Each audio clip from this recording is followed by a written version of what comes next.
స్ట్రైట్గా చెప్పేస్తాను. ఎవరైతే అధికార పార్టీలో ఉండి మంత్రి గారు ఉన్నారో ఆయన అంబేద్కర్ కోనసీమ జిల్లాకి చెందినవారు. ఈ నియోజకవర్గాన్ని కాకినాడలో కలిపితే వేరే జిల్లాలోకి వెళ్ళిపోద్ది.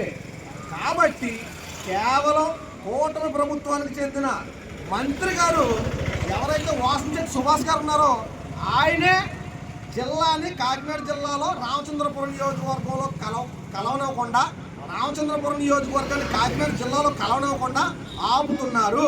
ఇది ప్రజలందరికీ తెలిసిన సత్యం. బయటికి మాట్లాడిన వాళ్ళు మాట్లాడగలరు, మాట్లాడలేని వాళ్ళు మాట్లాడలేకపోవచ్చు. కానీ నిజాన్ని నిర్భయంగా చెప్పడం మా బాధ్యత.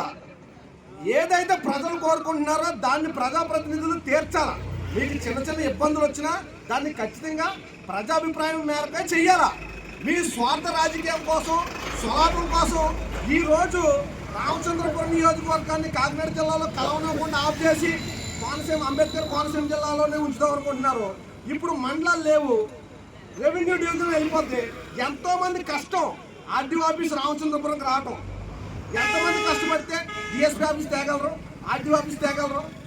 ఇవన్నీ వెనక్కి వెళ్ళిపోతాయి. ఈరోజు మీ స్వార్థంగా చూసుకుంటే ప్రజలు ఎన్నో ఇబ్బందులు పడతారు. ఎక్కడ రామచంద్రపురం, ఎక్కడ చోడవారం, ఎక్కడ చూపాడు, ఆ మూల నుంచి ఈ మూలకి గోదావరి దాటి రాగలరా? ఇవన్నీ అందరికీ తెలిసిందే. ప్రజలు కావాలని కోరుకుంటున్నారు, ప్రభుత్వాలు కలపడానికి సిద్ధంగా ఉన్నాయి. మీ స్వార్థం కోసం మాత్రమే రామచంద్రపురం నియోజకవర్గాన్ని కాకినాడ జిల్లాలో కలవనివ్వట్లేదు. కానీ ఈ దెబ్బ మీకు ఖచ్చితంగా రేపొద్దున ఎన్నికల్లో తగులుతుంది. రేపొద్దున ప్రజల దగ్గరికి వెళ్ళి ఎలా ఓట్లు అడగగలుగుతారు? ఈ రోజు మీరు అధికారంలో ఉన్నారని మీ దగ్గర మాట్లాడలేకపోవచ్చు. ఖచ్చితంగా రేపొద్దున సమాధానం చెప్తారు. మీ వెనకాల ఎన్నో మాట్లాడుకుంటున్నారు, మీ ముందుకు వచ్చి మాట్లాడలేకపోతున్నారు. ఖచ్చితంగా ఎవరైతే ప్రజలు కోరుకుంటున్నారో ప్రజాభిప్రాయాన్ని మీరు గౌరవించాలా. రామచంద్రపురం నియోజకవర్గాన్ని కాకినాడ జిల్లాలో కలపాలా. లేని పక్షంలో ప్రజలే గుర్తు చెప్తారని తెలియజేస్తున్నాను. నాకు అవకాశం ప్రజలందరికీ జై భీమ్.